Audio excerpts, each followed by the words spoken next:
Hey everybody, welcome to the Blendr Report, where news meets rational thinking. I'm your host, Jonathan Harvey. This is your co-host, Liam DeBoer. Liam, what's up?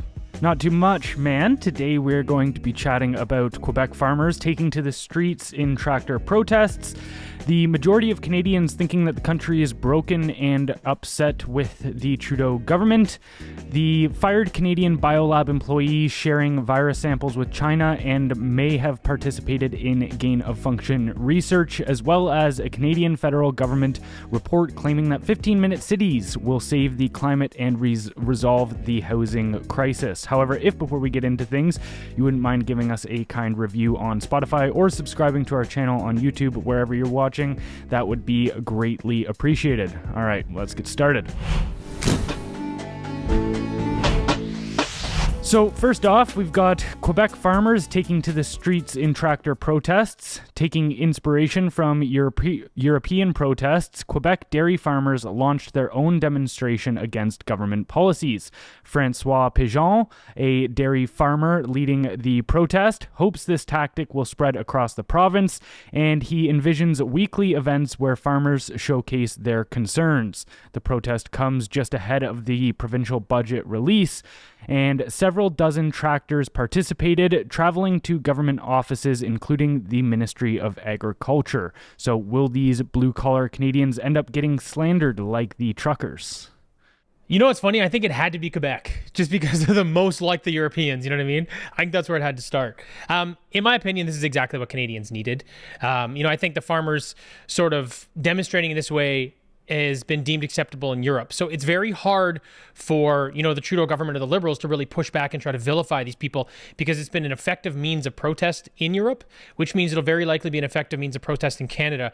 And like I said, if Trudeau sort of steps over the line, he will be penalized or looked down upon on the global stage, and not just from, Republicans in the US or anybody on the right wing. Like, everybody across the world will kind of be like, hey, look, man, we accept this form of protest. They're being peaceful. You need to make some changes. So if I'm not mistaken, the approval ratings in France were over 90%, right? For the protests themselves? For the farmer protests? It was high. It was above 70, 80. I'm not sure if it was 90. I think it was over 90%. But they had a lot of support. The thing too is over there, that's sort of that is their way of protesting. Yeah. They've been doing this for ages. Like, if you go try to look up some information on the tractor protest today, you'll find articles from last year, 2 years ago, 5 years ago, 10 years ago. That's just how they kind of manage their problems.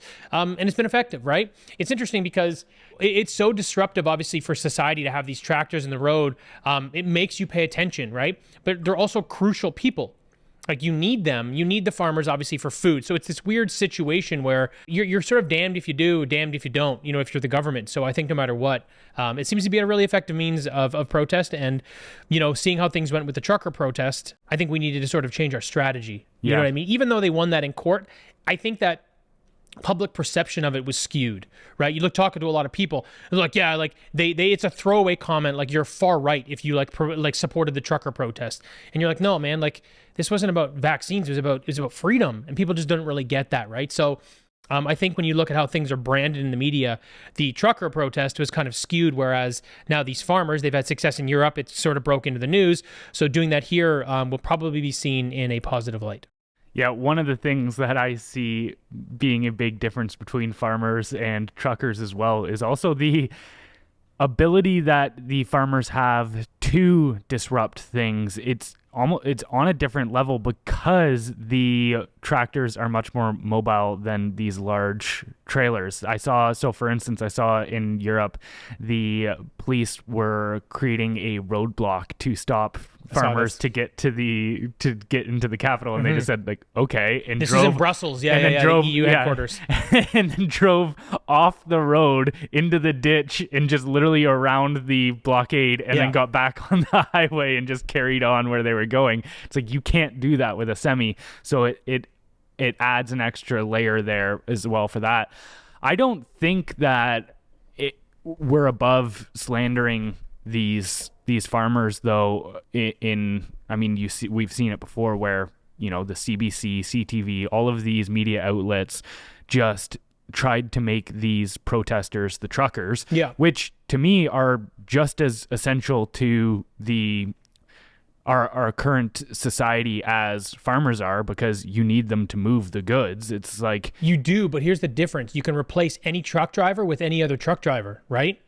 So, but the thing is, if all the farmers are protesting, well, that's their farm where the food grows. If they don't tend to that, that doesn't get done.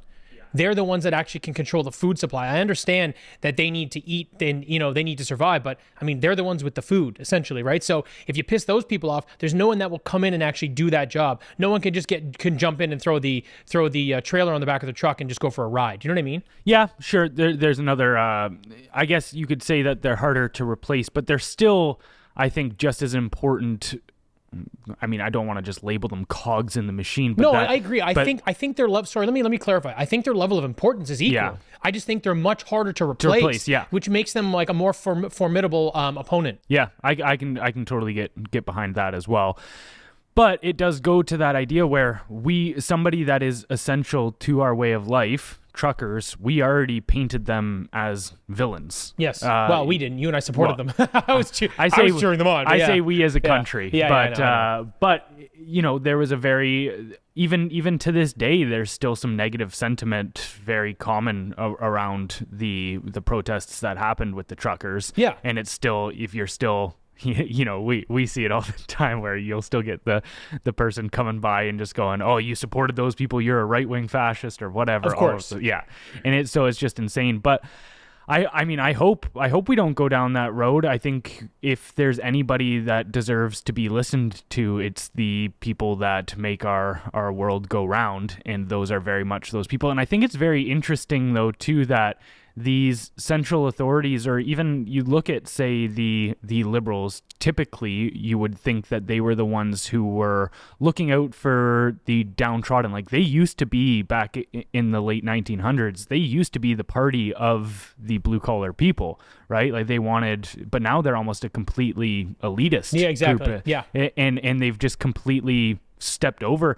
It's almost like they don't even just ignore these people, but they have disdain for them. Like, these working class, these are when you sit there and you talk about the disaffected or the working class people, it's like, these are them. They're your blue collars. I think what happens over time with politics is you start with sort of a broad scope of interest, and then we've had this conversation. When you have to hang on to power, you have to do more tyrannical shit because you stop being effective with policy, right? So when you do that, you start ostracizing because you've got to step on certain crowds to be able to do these things, like to push in maybe this hard, like for example, the big push behind like the gender politics and gender ideology in schools. Well, when you do that, you're pissing off a lot of parents, but you're doing it because you're speaking to a particular portion of your base. Now, what happens, in my opinion, is over time, you start narrowing in and it becomes this smaller and smaller piece or group of people you're speaking to. And it's my opinion that the Liberals are speaking to the loudest group that they've got left, but it's a very small, narrow window of people. You know, everybody does make it sound like they're these, blue-haired, whatever. But when you kind of look at what's left in terms of strong Liberal support, that is actually what is remaining. Those are the people they're speaking to. And when they narrow that, when they get smaller and smaller, speaking to less people, every time you do that, you're pissing someone else off, right? So they started with a wide base, and they've been in power for a long time. They've done a very poor job. So they've just systematically pissed everyone off, and now they've just got this narrow group of people left. They empower them to have the loudest voice through tools like social media and controlling the media. So it seems like a larger portion of people, but it's actually not that many because common sense seems to be prevailing. And I think that's why they've sort of now ostracized the farmers. It was just they were next in line, or they were just part of that group that got pushed out. Yeah, for sure. And I mean, the current government right now is making the lives of farmers miserable. I would love to really talk to somebody who knows this system in depth, but it's crazy to me because from what I understand about how our agricultural system works, it's the government decides essentially what the demand is for the product, how much they can grow, how much they'll ship out, how much they can sell it for. Yeah. They determine their prices as well. All of this. So, like, to me, it seems as if our whole agricultural system is centrally planned, and I don't think it's going well for those farmers right now. Yeah, I mean, that's actually a really good point. One of the things, you and I've probably heard about is when they cull animals because there's too many, or they throw out millions of gallons of, say, milk or something like that because you hit your threshold. So that is definitely part of the process. I don't know how in depth that goes or how much control they have, but that definitely plays a role. The other thing that you see is when they start limiting things like, I think it's nitrogen for the soil. Yeah, exactly. For fertilizer and stuff like that. So they definitely are making substantial moves from a government perspective against the farmers to limit their capacity. And it seems like, as you were saying, they've already kind of got them in this very narrow space where they don't have a lot of room to work with or grow. So when you start taking things away, it's like, well, how are we going to survive if you take anything else off the table for us? And so I think that's where they've landed. And correct me if I'm wrong, but this feels like it's all basically charged by climate policy at this point. Yeah. I mean, that's the underlying reason for all of these policies, which is, okay, the nitrogen in the fertilizer has carbon emissions, therefore we need to reduce that. I believe the number that they are searching to reduce that by is 30%. They wanted to limit farmers. Yeah, I remember it being a 15% drop, but I think maybe that was an initial step. And then working up. And then we've seen what's going on in places like Ireland, where they're telling them that they might have to cull 200,000 cattle. Which doesn't make any sense. No. So just purely logically speaking, if you're like, hey, you're over your threshold, so just sell the cows. Yeah. Just cut them up for meat and sell them so people can eat. It makes no sense to just be like, we're just going to kill all these. Euthanize them, yeah. Eat for no reason whatsoever and not use the meat or any of the products that they can create. That is the most ridiculous. And in the name of climate change? Okay. And that's what we're seeing right now with food prices, man, where it's like, it's hard to put groceries on the table, even as a single person that's not providing for a family. I can't imagine what a family is doing for four kids right now or something of that nature. Like, those grocery bills have to be insane. And to your point, why are we tossing out, like I've seen poultry people talking about how they're tossing out mass amounts of eggs. I've seen dairy farmers talk about how they just end up throwing milk down the drain, all of these things. And to your point, that demand should end up flooding the market, that supply should end up flooding the market, which ends up driving the prices down. It would make this sort of deflationary action that would actually help society. Even if you wanted to limit or reduce the number of cows or chickens or whatever these people can produce, which I don't agree with, at least if you flood that into the market, you fix the short-term problem we're all having with putting food on the table. None of it makes any sense. This is my problem with government. It's why I feel like I'm becoming more of a libertarian over time. Everything they put their hands on, they somehow or another, they fuck things up. Mm-hmm. And I just don't understand, because this is so simple. These are not complex problems when you think about these aspects of it. Sure, maybe from the top down and how the systems integrate can be complex, but this is basic. Let's cull 200,000 cows. Or we could just feed the people. There is no question. 100 times out of 100, people are going to go, yeah, no, just feed the people with the cows. What are we doing here? How do they make these decisions? Yeah, I despise the idea that some political science major or something that went to U of T understands agriculture and the supply and demand of these kind of things more than the farmers that are in charge of them. And this is where I've completely gone down that route over time as well, of just realizing that, yeah, government intervention in these markets is just terrible. And I think that is what these protests are really focusing on a larger scale. Is we've seen it where people just go, no, I want to be in control of my life. We've seen also polls show that more and more people are feeling like they don't have control over their own lives, right? So I think that is what all of these protests are to a large degree, is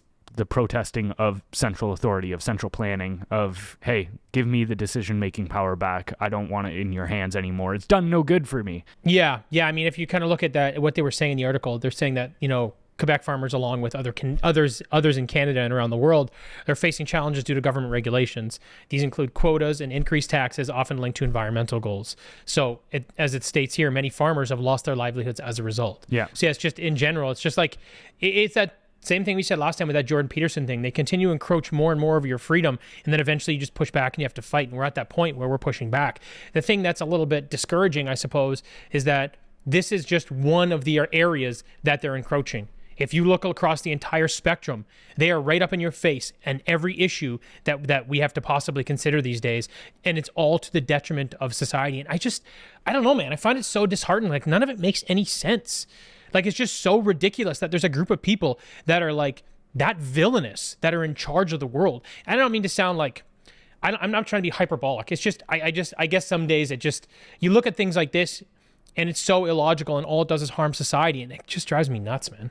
Yeah, no, 100%. And I mean, we've seen the outcome of it as well, which leads us into our second topic here today, thinking that the majority of Canadians think Canada is broken and are angry with the Trudeau government. So a new poll reveals a deepening sense of dissatisfaction among Canadians, with many feeling the country is on the wrong track. This sentiment cuts across political lines, though Conservatives held the strongest belief that everything is broken. Notably, even Liberal voters expressed frustration and disappointment with the current situation.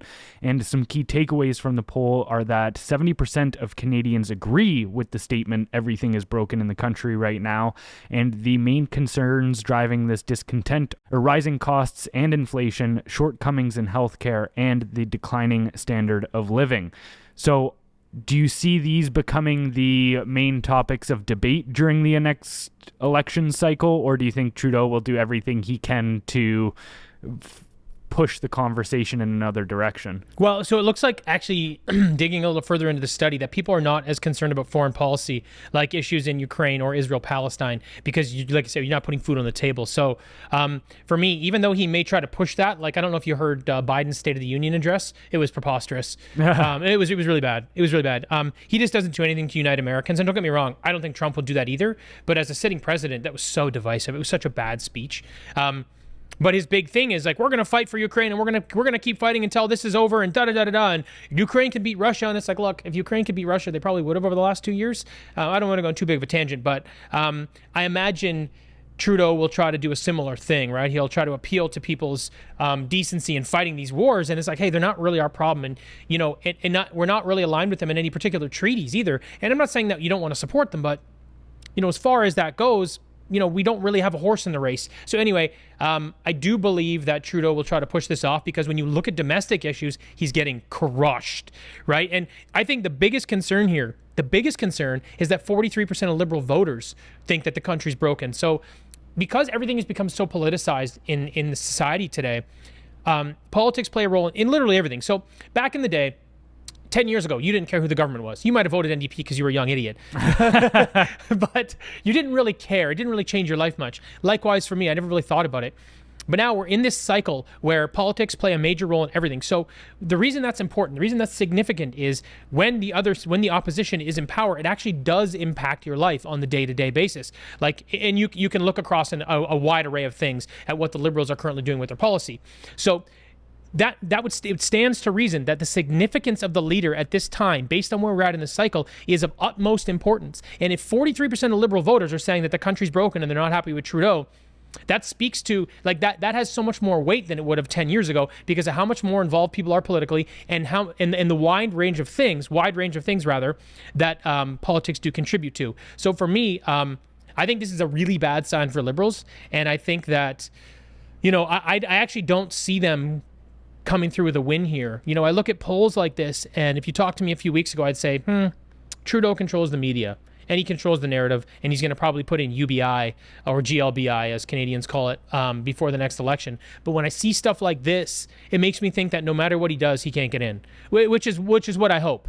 You know, ultimately we need a change of leadership to sort of correct course. I don't think that Pierre Poilievre is the end-all and be-all, and he's going to be the best politician in the world. I think he'll do a very reasonable job. Again, back to my point, like, I'm just a little more libertarian these days, but based on where things are at, it's very clear that Canadians want to deal with the problems we have at home, and they're not happy with the leadership, and it needs to change so that we can try to just get back on the right track. 100%. And yeah, I think that is going to be the most interesting thing. And this is a concept of that I think kind of flies under the radar, that is much more important than people give it credit for, which is the topics of debate for an election, the things that are discussed on the stage and leading up to voting, is the battle. That is the most important thing in and of itself, because if you look back even at the last election, it was there was 5 topics. One of them was truth and reconciliation. Another was climate change. Another was another was the COVID-19 response. That was a big one. And I can't remember what the other 2 were, but they were all liberal talking points of conversation. So all of a sudden you're already on a back foot as a conservative. You're right. Whereas if we're going into this election and the general consensus among people is, hey, what are we going to do about inflation? What are we going to do about the current healthcare system crumbling? And my standard of living is declined. A lot of people's standard of liver has probably also declined because of that. That's good to drink your problems away. Yeah. But so if those end up being the conversations had, that's essentially home territory for conservatives as well. Absolutely. Yes. So I think that is actually going to be the most important thing heading into the next election, is what we're talking about. I agree. And, it's interesting. Before, I always used to, like, over the last election, I was like, well, people aren't feeling it enough. People will still vote Liberal or NDP because they're not feeling the impacts. But since that last election, aside from healthcare, I mean, this is where we're actually feeling these things, is costs going up, inflation, interest rates, people can't afford their lives. That's like the biggest slap in the face you can get from a politician, essentially, because you can't avoid seeing that. And I think that's one of the things that will instigate or motivate the most amount of change in society, is when these things happen. So I don't think there's much that Trudeau can do to avoid these conversations, because if I were Pierre Poilievre, I just wouldn't play his game. Who cares what he wants to talk about? Talk about the things people care about. That's actually what matters, and this is what they do care about, and these are the things that need fixing. I mean, healthcare, I was talking to a guy the other day. His name's AJ. Just met him this past week. Really nice guy. Super sharp guy. He's about my age. He's health in the health space as an entrepreneur, and he's running like a private healthcare business. Now, he's got one of the, if I remember correctly, couple things I'll go over. If I remember this correctly, the health budget, the annual health budget in Ontario is $90 billion. Only $16 billion actually goes to your health. The rest of it is in bureaucracy, bullshit, and infrastructure. Damn. That is wild. The other thing he said is he's got one of the 13 MRI machines in Ontario, and he does 22% of them, because of their efficiencies, their use of AI, and their use of technology. And it just goes to show the difference of, bureaucratic nonsense healthcare versus someone in the private sector, and the difference that they're making. You know what I mean? So you look at that one thing and you're like, we basically ran through the numbers, and it's like their efficiency in healthcare in Ontario was 20%. So it's like, I don't know that people are paying enough attention to that. That's why I kind of wanted to highlight that one point. But it is an absolute disaster. I don't even know what we do to overhaul it. You need more guys like AJ. I don't know how you fix it, but I could see how that could be a problem for an aging population for sure. Yeah. And to that point, if you look at the industries which are heavily regulated and heavily subsidized by the government, and you A/B them to the industries that are the least, it's a direct correlation between the inflation of prices. For instance, things like education and healthcare have skyrocketed in costs, and energy, all industries that the government is heavily involved in. And then you put that against things like automobiles or the electronics, like TVs, all of this kind of stuff. All of those things are either staying level, they're not increasing much, or they're actually decreasing, they're getting cheaper. And this goes to show that the people who don't pay the price for the consequences of their actions are the last people that you want in charge. This is a point I've made before, but I think it's worth repeating, where if healthcare goes down, if the quality of healthcare goes down, they don't really pay the price because they've got preferred access, all of this kind of stuff. And then also on the other end, if they just toss money at the problem and it doesn't fix it, well, it wasn't their money in the first place. So no repercussions. No repercussions on the financial side. And that's why the private sector is a better equipped to deal with these sorts of problems, like you're talking about, where they can administer these kind of things like MRIs much more efficiently than the government can. And I think it's important to recognize that doesn't mean it's just going to usher in some utopian society where everything's perfect. Like the private entities come with their own issues, but everybody understands that monopolies are a bad thing, no matter where they come. But we need to recognize that everything the government does is inherently a monopoly. They create a monopoly because they can't compete on any of these things. If the healthcare goes into the private hands, you'll be seen faster. And it might cost you money, but at the end of the day, the current healthcare system is costing Canadians a lot of money as well. Like you're talking about, the vast majority of it is just going to pay administrators and bureaucrats and stuff. Yeah, absolutely. No, I think actually in AJ's case, they are doing private, but they're still tied into public. So they're still having to work under sort of their set of rules. It's very strict here. Like you said, they monopolize things, right? But anyway, it's a bit of a tangent. I mean, in general, to kind of wrap things up here, I mean, is everything broken in the country right now? Yeah, I mean, you know what's interesting is 70% of Canadians agree that everything's broken, right? And you kind of see the split there, but that's only a 3% increase from last year. That means there's this ongoing sentiment that everything in society needs to be addressed and needs to be fixed. And to your point, look, you're going to make these changes, and it's not going to create a utopia by any means, but you have to do something, because here's the thing: things don't stay stagnant in society in these issues, because there's so much movement around them, and there's such complex procedures in terms of like the number of moving parts. That's what I mean. So you're either doing something to improve it, or it's just getting worse and becoming more bureaucratic. It's the same reason Trudeau's increased the direct federal workforce by 100,000 people, from 257 to 357,000 people since 2015, and they've done nothing to help society. It's like the only growing job sector in the country since he's been around, but he's done nothing to actually help anything. So my point being, if you don't get in and fix it, if you don't have the right political leader, if you don't have the right people monitoring healthcare, if you don't have the right people monitoring the economy, they just get worse. And that's exactly what's happened here. So at the end of the day, you need to make those small improvements in these large areas, because over time, it'll be this aggregation of marginal gains. Over time, it will make a substantial difference. So that's why I think Canadians, A, feel everything is broken, but also B, know they need some change right now. And hopefully that's where we land in the next election. For sure. Yeah. We've given central planners their chance and they failed. So yeah, look at us now. Let's take back a little bit of control for ourselves here.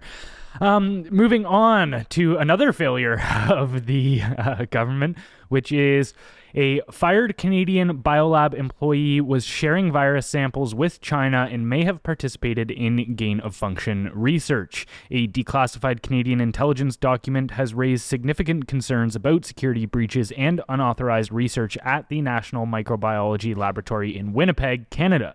The document alleges that the scientists concealed collaborations with the Wuhan Institute of Virology from the NML and facilitated the transfer of sensitive materials, including virus samples and antibodies, to China without proper approvals.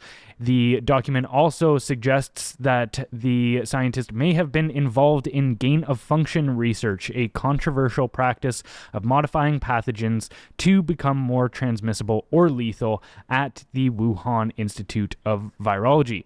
So is it possible that Canada was involved in the research and practices which led to this pandemic? It certainly deserves an investigation, which both the Liberals and NDP voted against, saying, oh, we've already got reasonable procedures in place to monitor this. The more we're finding out about this, the worse it looks. At the end of the day, I don't think we'll ever get any real answers. However, it is interesting, that these two Chinese assets were escorted out of the microbiology lab in Winnipeg in July of 2019. After sending not only data, but sample viruses to the Wuhan Institute of Virology. And this is just months before COVID-19 made its mark on the world. So my question is, not only is Canada complicit in some fashion, did Justin Trudeau have any knowledge of this when he buried these documents? It starts to make a lot more sense when you realize why the governments here and the high industries were involved in censoring the conversation around the lab leak to the degree that they did. And at the beginning, I didn't necessarily understand why either, because if you were this, let's say you're Canada or America or any of these things, and let's say China was doing research that the international community looks at as dangerous and not worth the juice not being worth the squeeze because of those potential dangers, if that research that China was doing led to the pandemic, you'd think that these countries would want to figure that out in order to have some sort of recourse for them. Like, hey, this virus that escaped from one of your labs ended up shattering our economies. Like, we need to figure out some sort of reprisal here. But now we're starting to realize just how deep, with Fauci funding the Wuhan Institute of Virology through the EcoHealth Alliance. And then now we're seeing that it looks like scientists in Canada and China were collaborating on this type of research. And now it goes, oh, maybe this wasn't just China's mishandlings, but there's actually a reason that we would be interested in shutting down that entire conversation itself. Yeah, no, I mean, I couldn't agree more with you. I mean, you look at the situation they had here, and you look at sort of the diplomacy between U.S. and China, and kind of let's call it the East and the West. They're looking for any opportunity they can to paint the East as evil, as the devil, as the problem, as whatever. No matter what you do, they kind of try to take that angle. They try to maintain some decorum just so there's no war, but any chance they get, they try to take them out at the knees, right? This would have been the best opportunity to make China look like the world's enemy, right? This would have put them this would have been, bear with me, not as bad as Germany through World War II. It wouldn't have put them in that bad a position, but it arguably could have been, second or third on the list in terms of how they're viewed in the history books. Think about it. Like, this is the only pandemic that we've had in this century, essentially, right? And then these guys are the ones that did this whole thing. Like, you can make them look at like the worst society in history. One of the worst societies in history. So I'm surprised they didn't leap at that opportunity, especially when they had all that evidence. Even their own 3-letter agency saying, yeah, no, this is what happened, guys. They're like, you know what? Let's not talk about it. So yeah, obviously we know that the U.S. had some involvement financially. Now it looks like Canada may have been involved in some fashion. How deeply, we don't know, and I doubt we'll ever find out. But yeah, it's interesting because it really does make you wonder how much these borders and these separate governments are, how real they are in a sense, versus when it comes to certain topics like this, how much they just work like one global government anyway. And when you see how in-depth the ties within our country go with China, when you realize that we're turning a blind eye to them having police stations operating in our country, then also the election interference stuff, then even just some of there's been times in the past too where people that are intertwined with the CCP or actual just CCP members have given heavy donations to the Trudeau government. All of this. And then actually, did you see there was recently a CSIS agent that came out in a interview and said that every single administration or cabinet for the last couple decades in Canada has been compromised by the Chinese government? Yeah, they were saying even conservatives and liberals, just both like sides. across that makes sense. If you think about it, like if you're a large corporation, you don't really care who's in power. You just pay both sides so you can continue doing what you do, right? Yeah. Makes sense. So if you've got foreign interference, whatever your interest is in that country, you don't give a fuck if it's the liberals or the conservatives. You're like, my interest is in the economy or whatever else I'm trying to do to infiltrate that country. I don't care who's in power. I just have to manipulate both of them. So that makes sense. I mean, if you're going to do it. Yeah. Yeah, 100%. And so I think this is one of those issues where it's we don't want you looking at anything, because not just will we maybe find out that we were complicit in what shut down the world, but you might end up finding out all of these other areas that we have been compromised. And what was this whole thing with the talent program from China? Did you know much about that they were running? Yeah, so I looked a little bit into it. So the goal of the talents program was to create an innovative society by shipping top Chinese talent to places like Canada, the UK, and the US. It was stated that the intention was not to steal technology. However, over the years, the program, which is estimated to have approximately 7,000 participants, has become extremely controversial, generating deep concern within the U.S. government over Chinese IP theft, also in the U.K., Canada, kind of everywhere. So it's like they openly built this program, shipped the smartest minds that they had to all these Western nations to steal IP and technology, and then bring it back home to sort of bolster their efforts in whatever way and wherever they were infiltrating. So, yeah, I mean, it's kind of wild that it's like they said the quiet part out loud, you know? Yeah. And dude, this is a strategy that Marxists have used all throughout the last century, whether it be the Soviet Union or China or any of these things, where they will take party members, their brightest and most capable minds, and send them into our institutions, both to steal information and also to influence our way of life. In the academic sector, they push these ideas deeply. That's kind of gets into the whole Yuri Bezmenov category of the ideological subversion side of things. But then even you look back and realize that how the Soviet Union got nuclear technology was by stealing it from the Manhattan Project by America's scientists. They embedded their own scientists and people into that team in order to get that technology and understand how to weaponize it. And then it seems like this is just very similar. And so on one hand, like, I'm conflicted in this as well, because I don't think you should take these hard stances where you go, okay, anybody from these countries, shouldn't be allowed into these pivotal corners of our society and implement themselves into them. But then on the other end, I go, probably shouldn't have it just wide open, like to the degree that they are. Like we are extremely easy to infiltrate in that sense. Well, I mean, I think what's interesting about China is they are winning the like World War. I'm going to call it 3.0 for fun. The reason I say that is because it is sort of if you look at like how the world wars have gone, you can maybe say it's World War 3. I mean, I don't think we're there yet. I do. But the reason I say 3.0 and sound like an absolute fucking nerd is because they're doing it through a new advanced way of, like, it's not the old way of war. They're not doing it with weapons. They're infiltrating everything, right? So they're doing it by contributing to massive infrastructure projects all over the world and then controlling those assets for 100 or more years, right? So they're doing it that way. They're doing it by creating these programs and infiltrating, all these different areas of, whether it's technology, medicine, it doesn't really matter, space programs, probably weapons. They've got people in all these areas through this talents program, kind of reporting back to China. So that gives them a leg up in technology and sort of every other area where we're advancing or progressing, right?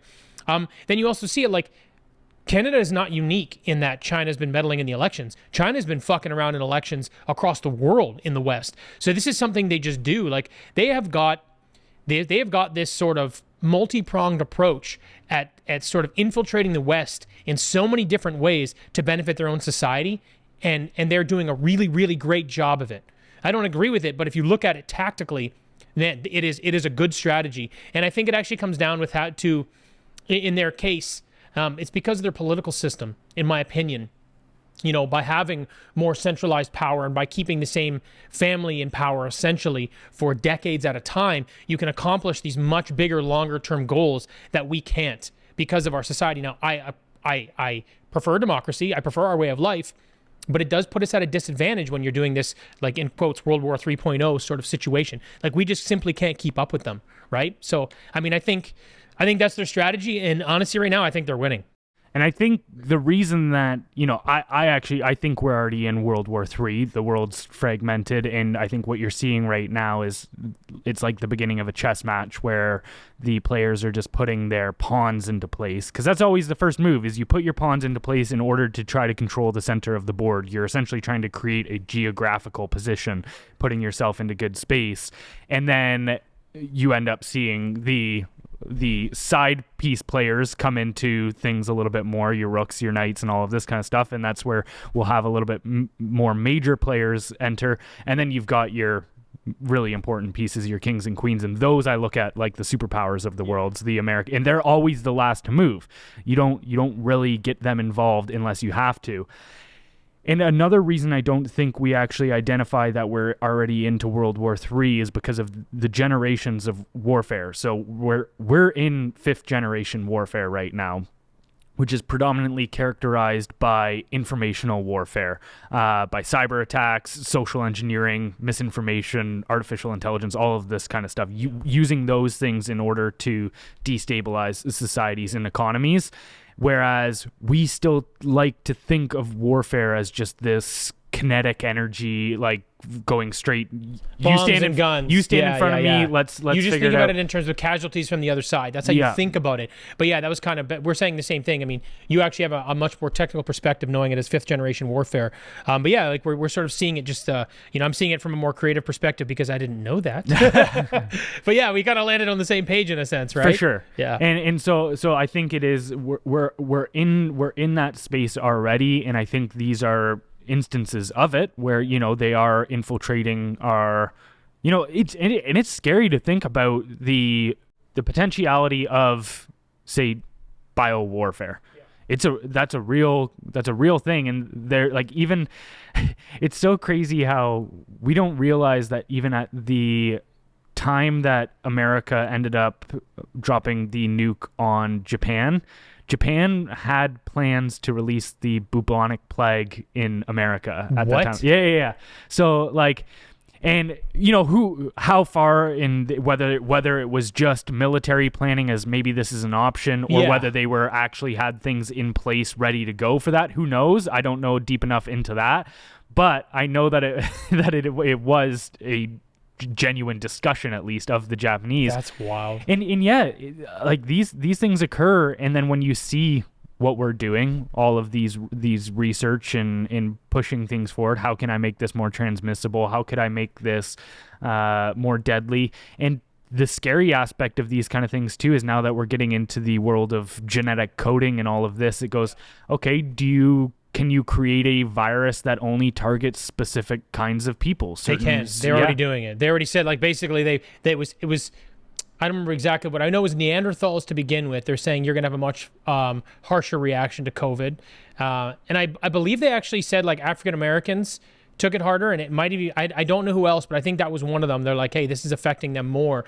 So that they reverse engineered that. They're like, okay, what did we do here that made this happen? Or what components are? I think the African American one can be chalked up to two things probably, which is they typically don't have as much access to healthcare, and then also the obesity rates are much higher in the African American community. So I think that's probably why you'd see some of those kind of things. Again, I'm not sure why, but they specifically said Neanderthal, which would be DNA specific, right? DNA because genes, so there's obviously, they've got ways to, as soon as you do that once, you can reverse engineer and start understanding what those mechanisms are and how to do them, right? How to do that. So that's going to happen. Like, that's actually an interesting thing that I'm a little bit concerned about, is if they get that advanced and they're like, okay, cool, this is going to kill everybody from, like, these corners of the world. If these people get it, they're dead. You know what I mean? So the attrition rate for people, pick any race you want, depending on who's got the weapon, is going to be 90%.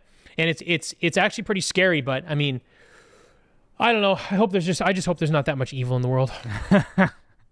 I've yet to be surprised at finding out how much evil there is in the world. I've stopped getting surprised at that recently.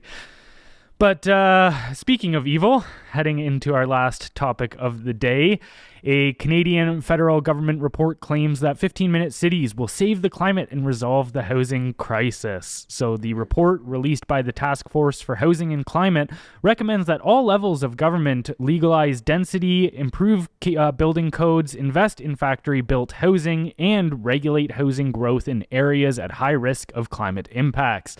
The task force, consisting of housing experts and former politicians, believes that addressing the housing crisis and climate change requires a collaborative effort from all levels of government. They stress the importance of building within existing communities and making use of existing infrastructure in order to reduce carbon footprints and improve livability. So what's your thoughts on these 15-minute city proposals? Well, I mean, I'll be honestly, like, the first to admit that I thought these 15-minute cities were just a conspiracy theory for, like, up until probably the last couple of years. That's kind of how they were looked at, right? But now you're seeing it not only in federal documents, you're seeing it in all these different building codes across the country. Like, this is a very real thing. And, I think there are some advantages to, let's say, a 15-minute city as they're pitching it. But they already exist, right? Like, if you live downtown Toronto, you're essentially in one, right? You've got access to everything you need. Yeah. But it's the things that they're adding on top of it that make it dangerous. So, the three, for me, the three general concerns, probably the biggest one, well, there's two really big ones. First is limitation on freedom of movement, right? So, if they're basically, right now they're pitching it as this convenient way of life, but the way this is, some documents and some conversations have been had about them limiting you to that 15-minute city. Which again, like you see the signs people make, I was looking at like, it's like the Hunger Games. I'm like, that is so wildly dangerous. Now, right now, it's funny. In that article, they had to go ahead and say, hey, we're not going to limit your movement. Why would you say that? Why would you say you're not going to limit my movement? Well, who even said you were going to? But if you have to go ahead and say that, well, now I think you are going to do it. You just haven't done it yet, which concerns the fuck out of me. I don't like that. So Scorn a lot today. The mechanism, a lot of people, I think they'll probably imagine that they will force you, and because you see in certain places in China, for like they've actually got gates at the edges of these communities that you have to scan your QR code and all of this kind of stuff. And that's creepy. I don't completely take that out of the realm of possibility. I don't think we're quite that far at it yet. I think we will probably end up taking the approach of giving people's sticks, like trying to take away and limit certain behaviors. So you've seen them do this in Oxfordshire in the UK, which is, they say that you have 100. So essentially they'll have CCTV cameras at the edges of the cities that track license plates, just like how what you would get on to the 407. It scans your license plate, whatever.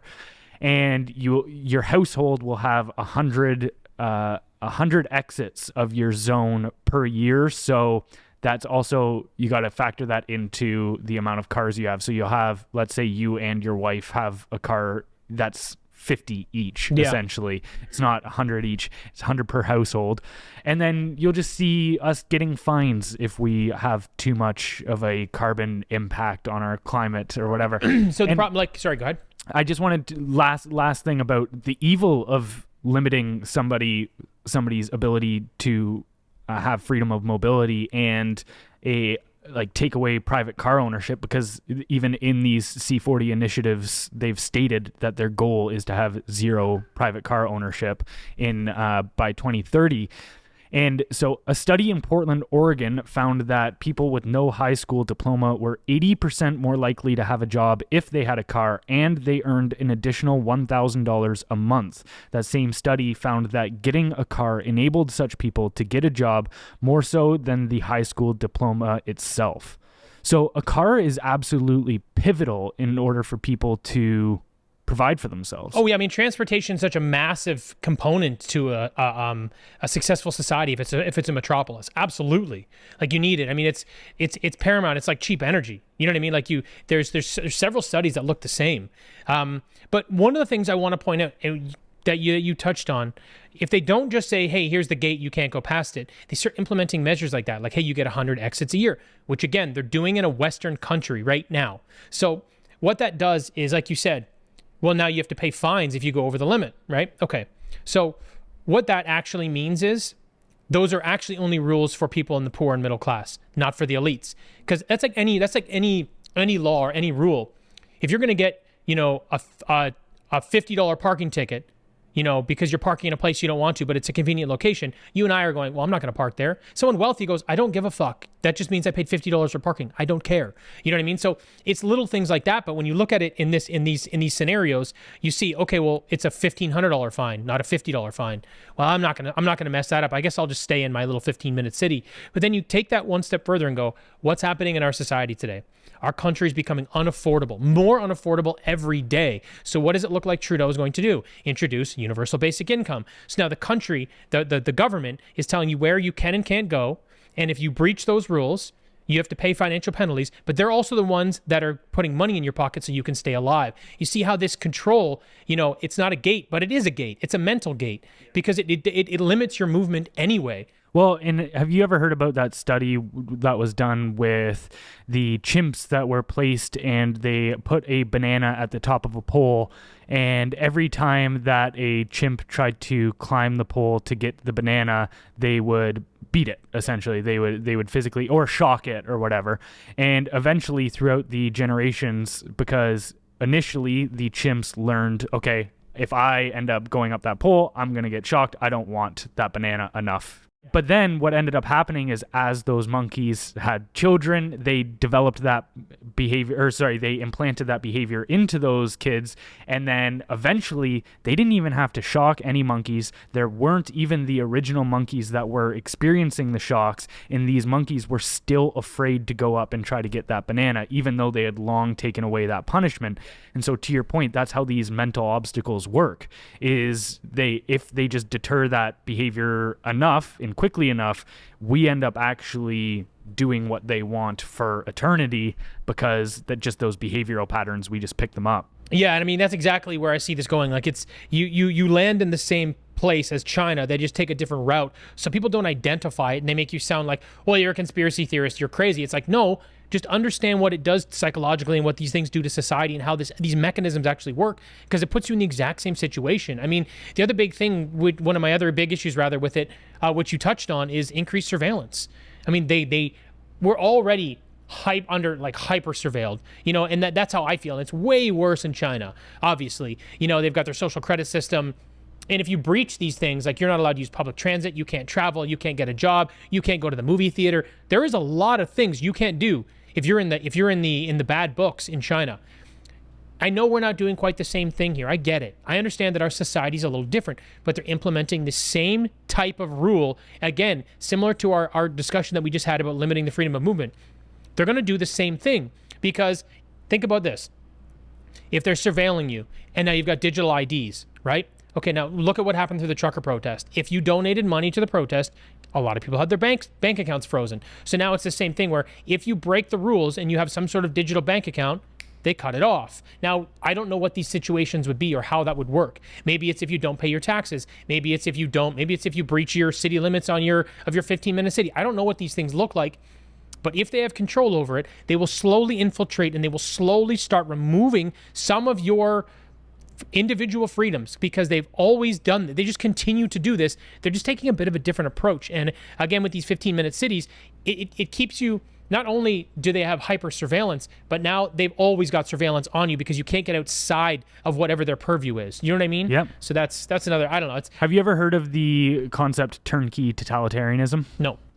A good example is when people were sounding the alarm about Bill C-16, which was the transgender pronoun bill, how when people were saying, hey, this is an infringement on free speech, this is actually getting into the realm of compelled speech, which is completely different than anything we've ever done. It's the first instance of it in any Commonwealth country.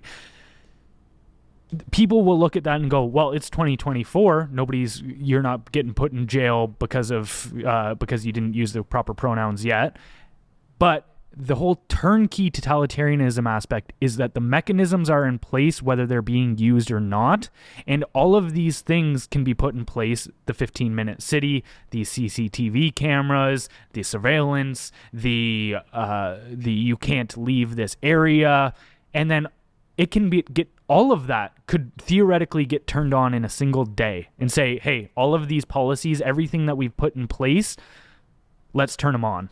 Like, we're good to go now. And once those things are in place, then it's game over. You're just always vulnerable at any time. Yeah, that's a really good point. That's a good way of looking at it. I like that perspective, because that's how it feels like we're being set up right now. They're just, like you said, they're playing this game of chess, and they're just positioning themselves so well that at any time they can attack, and we are completely vulnerable. That's exactly what it feels like. And look, that's why I push back against these things. At the end of the day, if you want to go live in a 15-minute city, just go downtown Toronto. It's exactly what it is. There are similar locations all over. You don't need to have your movement limited to save the environment or to save the housing crisis. And I'll tell you why. They say we need to build 5.8 million homes. This isn't about 15-minute cities. We don't have the material. We don't have the infrastructure. We don't have the manpower. We're not doing any of the things we need to do to actually build those. Condensing people into smaller areas isn't going to fix those problems. So suggesting that a 15-minute city is the solution just makes you an idiot, because it has nothing to do with the solution. And then when it comes to climate, this will make almost zero impact on the climate. Again, our carbon footprint on the world is 1.4%. What do they think it'll do if they jam everybody into 15-minute cities? Reduce it to 1.3%? I have my doubts it'll do anything at all. It's completely illogical. But what they're doing is they're using two issues that they've created, essentially, because You and I don't feel that the climate, we're not alarmists. We know that it's changing and we know there's things we can do, but we don't feel that it's an as dire a situation as they explain. Not a dire enough situation to force us into these small little compounds, that's for sure. And the housing crisis has been 100% caused by our government. So they create these problems, then they give you these horrible solutions that are just going to limit your individual freedom. I hope people identify what this is and then push back as hard as you and I are going to. Yeah. And so a while back, I read the book Economic Facts and Fallacies by Thomas Sowell, and he talked about the urban planning, and it wasn't even from a perspective of 15-minute cities. I think this book was written long before that was ever a thing. This was just kind of one chapter about how these city planners end up ruining things. And so there's kind of two different aspects that he touched on in this book. So one thing that I wanted to highlight out of it is that, quote, one of the reasons for a failure to ease traffic congestion is that many see this congestion as a way to get people out of their cars and into mass transit. Urban politicians have an additional reason to be against highways and automobiles because both facilitate the movement of taxpayers out into the suburbs beyond the tax collecting jurisdiction of their city.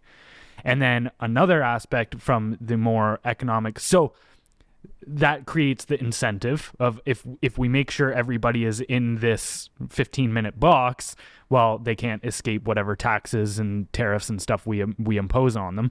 And then on another aspect where these things are actually just terrible for the economy themselves. And he broke down how there was actually a town, Kalamazoo in Michigan in 1959, attempted to ban automobiles and make it more walking friendly and biking and all this, and we'll have these storefronts and it'll be so perfect and great. And what ended up happening was they did not revitalize the retail districts at all, and most of these pedestrian malls actually killed them. So in this book, Sowell says, quote, vacancy rates soared, and any pedestrians using the malls found themselves walking amongst boarded up shops or former department stores that had been downgraded to thrift stores or other low rent operations. Despite these failures, cities continued to create pedestrian malls 25 years after Kalamazoo's initial experiment. In 1984, Buffalo closed 10 blocks of its main street to autos, and in the following years, Main Street vacancy rates increased by 27% and property values declined by 48%. By 1990, many cities began restoring the auto traffic to their pedestrian malls and saw things rebound.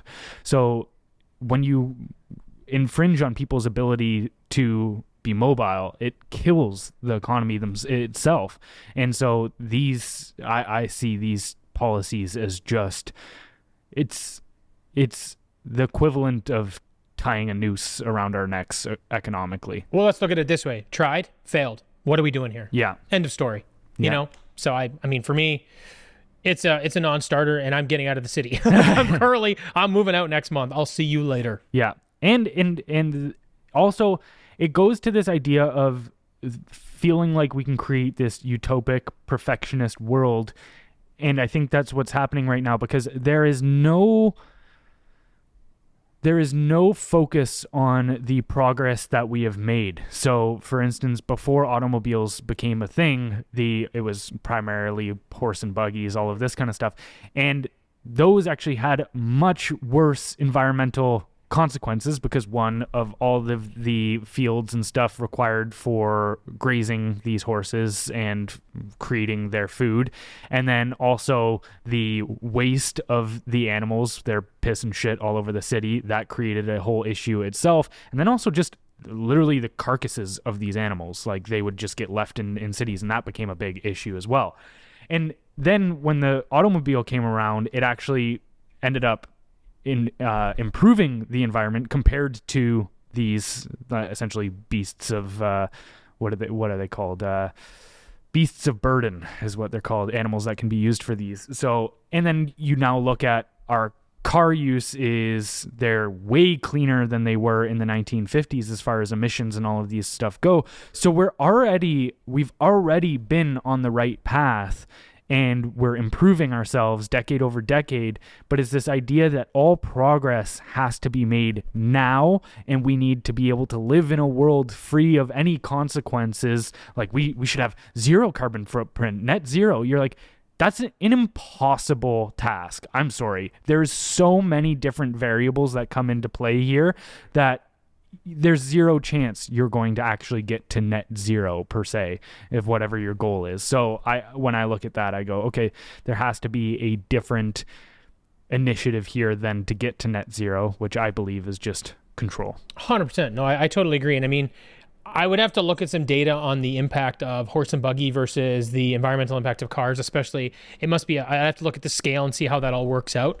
But yeah, no, to your point, I mean, I think that they do forget that we've made a lot of progress and we are moving in the right direction in a lot of areas. We don't really get a pat on the back for that, which I don't really think we need. But what I think you should do is sort of identify, hey, where were we in, say, 1985? And how have we improved since then? And what did we do to make those improvements? And they go, okay, what can we do now that will continue to make marginal improvements over time? Because that's all we can actually do. Society is such a massive, bloated, integrated mess of everything. You can't draw hard lines because every industry affects every other industry in some way, shape, or form. So you have to make these small changes that will make these impacts over time. That's actually how you make positive progress in a society that is so large. That's how you get these things done. So when they come up with these ideas, these drastic or dramatic goals, like net zero, which we won't get to, like you said, all those things end up doing is hurting society because you're not actually moving in a way that is in harmony with what's currently happening. And you have to consider, like, okay, if you're going to transition something, how do we make this transition so that it's better for the world, better for sustainability, better for the environment, better for the economy, but allows the system to continue moving forward? Because those abrupt changes, they only cause disaster. Right. And you know what, like, I'm an idiot and I know that. And I don't understand why all these other people that are running our countries and our global governments don't take that approach to a lot of these things. Because like you said, we've made these improvements over time. And it's the same thing with the environment. Like, everyone's so against all these fossil fuels, but Canada could be the largest producer, one of the largest producers of LNG in the world. We have enough LNG to power the world for over 200 years. People don't realize that.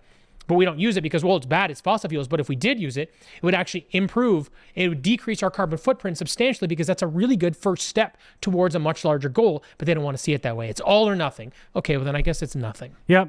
And just one thing to clear up there, because I should have said it at first, that the whole horse thing, it was a study from 1972, and that study concluded that leaded gas probably too at that time. Yeah, it's crazy. And that study found that the amount of pollution per mile traveled by horse was 100 times the amount of pollution by car. And that was in the 70s. Yeah. So they had leaded gas, I think, until the 90s. And that's the whole point, is that's that wild. Our automobiles have actually only gotten more and more, way more efficient. More efficient. That's since interesting. Then. Yeah. Cool. So anything else you wanted to add today, brother? That is everything.